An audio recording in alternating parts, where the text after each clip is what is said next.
প্রকৌশল অধিকার আন্দোলনের শিক্ষার্থীদের উপর ন্যাক্কারজনক হামলার প্রতিবাদে আমাদের 5 দফা দাবি।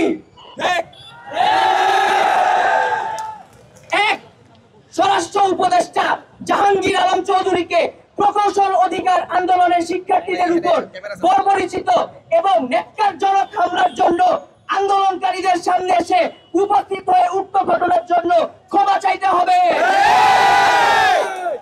এবং সেই সাথে জবাবদিহি করতে হবে।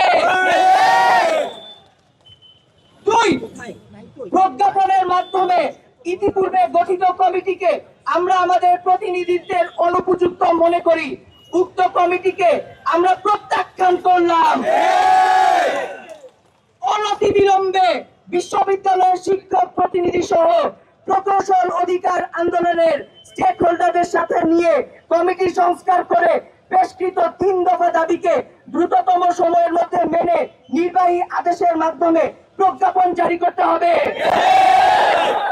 এবং এ মর্মে সংশ্লিষ্ট 3 উপদেষ্টা জনাব মোহাম্মদ ফারুদুল কবির খান, জনাব আদিলুর রহমান এবং সৈয়দা রিজওয়ানা হাসানকে আজকে এসে এর নিশ্চয়তা প্রদান করতে হবে।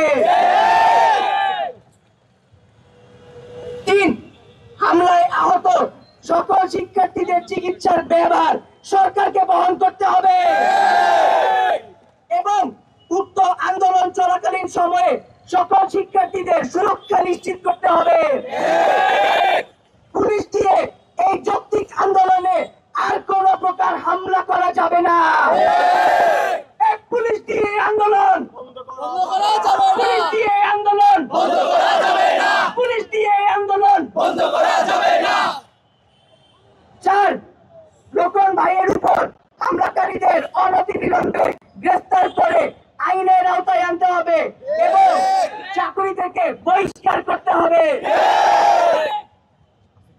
যেসব পুলিশ এই ন্যাক্কারজনক হামলার সাথে জড়িত তাদের বহিষ্কার করতে হবে। পুলিশ দিয়ে আন্দোলন বন্ধ করা যাবে না। পুলিশ দিয়ে আন্দোলন বন্ধ করা যাবে না। পুলিশ দিয়ে আন্দোলন বন্ধ করা যাবে না। পুলিশ দিয়ে আন্দোলন বন্ধ করা যাবে না। পুলিশ দিয়ে আন্দোলন বন্ধ করা যাবে না। অবিলম্বে আমাদের এই দাবিগুলো মেনে নেওয়া না হলে আমরা কঠোর কর্মসূচি দিতে বাধ্য থাকব। ঢাকা এবং ঢাকার বাইরে সবাই আমরা আজকে এখানে অবস্থান করব।